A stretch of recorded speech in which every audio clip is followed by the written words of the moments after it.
So just those vape clouds, you know what I'm talking about?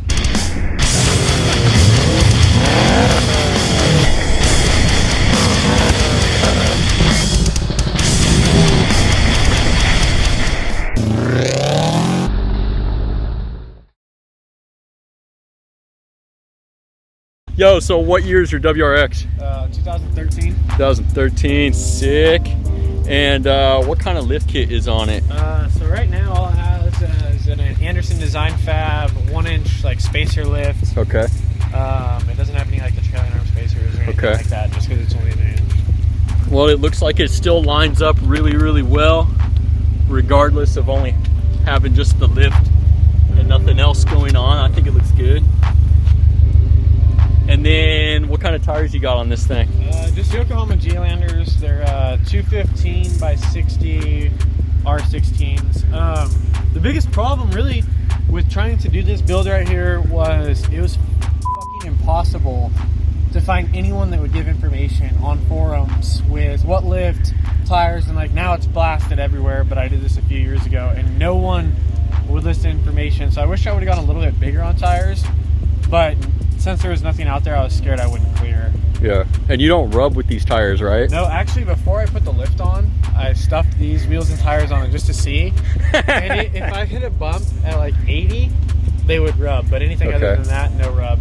Sick. And right now, full lock, no matter what I'm doing, it doesn't rub. Yeah.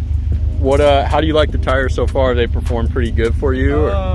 Off-road, I'm still kind of hesitant just because of the fact that I have a lifted 4Runner that's on 35s.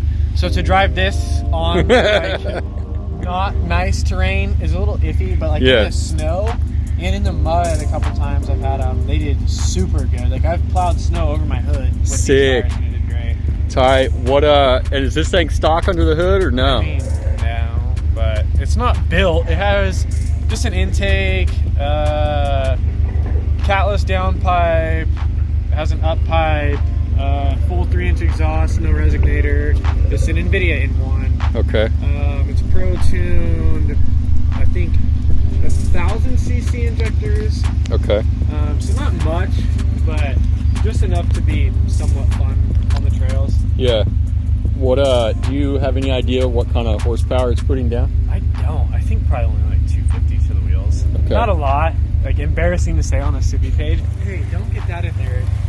We're in the middle. We need to paint it. We're in the middle of wet sanding and re-clearing the carbon. But this is how you know it's real carbon fiber, dude. I mean, true. But right now it looks like shit. But it'll look better. Is this like a Cybon hood? Or? Yeah, it okay. is. Sick. That's what's up. Oh, man, this is nice. Yeah, you got a lot of room in here. See that, folks? No rubbing on the fender liners. What's up? Not even close. Dang, you got these Sparco Terras on here. Looks good. Oof. This thing is spicy. STI wing. Oh! Literally everyone hates on it so hard. Oh well, it is what it is. And did you buy this thing lifted? No, I did not. No, No? I bought it. It was actually lowered an inch. So I traded some kid's stock suspension, and then I went from there, and then I just did the inch lift. And I wish I would have gone a little bit bigger and then done a little cutting, but now I'm glad that I didn't. Yeah. Just because of the 4Runner. Yeah, now you got like a full-size 4x4 to smash on. Yeah, exactly. The Subi doesn't really count anymore. Yeah. But then you got this fucking shit box over here, just keeping up with the 4Runner like it's no thing. Piss me off. No, dude, I love it. I think it looks gangster. And I mean, you know, you can still get out and go camping with the family. And Yeah. I mean, I thought about doing like a tent or something, but then, you know, I'm just like one of those like outback owners that's like, yeah, overland and blah, blah, blah. But this thing has actually seen some pretty trails, and this guy can attest to that. I definitely can. Well, dude, thanks for letting us know what's up. Appreciate Of course, it. Bro. Gang stuff only, bro. Facts.